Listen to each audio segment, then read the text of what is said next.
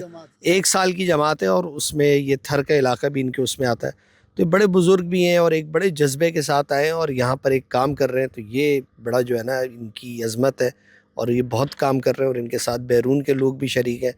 تو یہ ہمیں راستے میں چلتے ہوئے مل گئے، تو ہم نے کہا کہ آپ لوگوں تک بھی ان کی جو کارگزاری ہے وہ پہنچائیں۔ آپ بھی کوشش کریں اور ساتھی جو سننے والے ہیں انا الحمد لله الله اكرمني بخروج حضرت اجتماع كراتشي ما شاء الله هنيئا لكم يعني 100 مليون بني ادم حضر الاجتماع يعني معسكر كبير ما شاء الله يمكن اكبر من ريوان هنيئا لكم بهذا الجهد حافظوا على الجد قد ما تقدرون نہیں یہ اتنا تو مجھے بھی سمجھ آ گیا، کراچی اجتماع کا کہہ رہے ہیں کہ کم از کم کوئی 10 لاکھ لوگ تو تھے اور بہت اس سے ہی متاثر ہوئے، اس کے بارے میں بتا رہے ہیں کہ ان کو بہت اچھا لگا، اور وہاں سے ان کی جماعت یہاں روانہ ہوئی اور پھر یہ تھر میں ہے۔ نوکوٹ کی جو ایک اور مشہور چیز ہے وہ یہاں کی مرچیں ہیں، اور یہ پورے پاکستان میں مشہور ہے، اور یہ مرچیں ایسی ہیں کہ بہت تھوڑی سی بھی کافی ہوتی ہیں۔ یہ آپ دیکھیں، یہ اس کے پورے پہاڑ بنے ہوئے ہیں مرچ کے، اور یہ اس وقت تقریباً 17,500 روپے من ہے، اور یہ 25-30 ہزار روپے من تک بھی چلی جاتی ہے، اور یہ بڑی سخت اور تیز مرچی ہے، اور یہ پوری یہ مارکیٹ ہے اور کئی جگہوں پر بھی ہے، اور یہ اس طرح سے یہاں پر اس کے ڈھیر بنتے ہیں، اور پھر یہاں سے یہ بیوپاری لے کے جاتے ہیں۔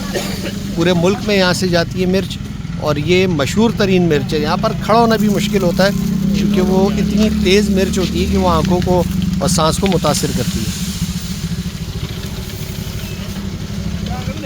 تھر کا ہمارا جو ولاگ اور سفر ہے وہ اختتام کو پہنچا، ہم واپسی کے راستے پر ہیں، ٹنڈو والا یار بائی پاس پر کھڑے ہیں، اور میرے ارد گرد آپ دیکھ سکتے ہیں کہ زبردست قسم کی فصلیں لگی ہوئی ہیں، کیلے کے درخت ہیں، اور یہاں پر پھل بھی ملتے ہیں، سبزیاں بھی ملتی ہیں، بڑی تازہ ہوتی ہے، بڑی خوبصورت جگہ ہے۔ تو یہ ولاگ میں ہم نے کوشش کی آپ کو مختلف لوگوں سے ملانے کی، مختلف جگہیں دکھانے کی، اور اس دوران کتنی ہماری کوشش بہتر رہی کتنی نہیں رہی یہ تو آپ اپنے تبصرے میں بتا سکتے ہیں۔ البتہ ہماری کوشش ہے کہ آئندہ بھی اس طرح کا اگر ہم کوئی سفر کریں تو اس کو بھی اسی طرح سے اس کا ولاگ بنائیں، آپ لوگوں تک پہنچائیں، اور جو سندھ کا کلچر ہے، سندھ کے لوگ ہیں، یہاں کی جو جگہیں ہیں اس کے بارے میں بھی آپ کو آگاہ کرنے کی کوشش کریں۔ تو یہ اب ہمارا سفر واپسی کا ہے، اور ہماری ویڈیو اگر آپ کو پسند آئی ہو تو اسے لائک بھی کریں، سبسکرائب بھی کریں، اپنا تبصرہ بھی کریں، اس کو شیئر بھی کریں تاکہ ہماری حوصلہ افزائی ہو سکے۔ ہمیں اجازت دیجیے، اللہ حافظ۔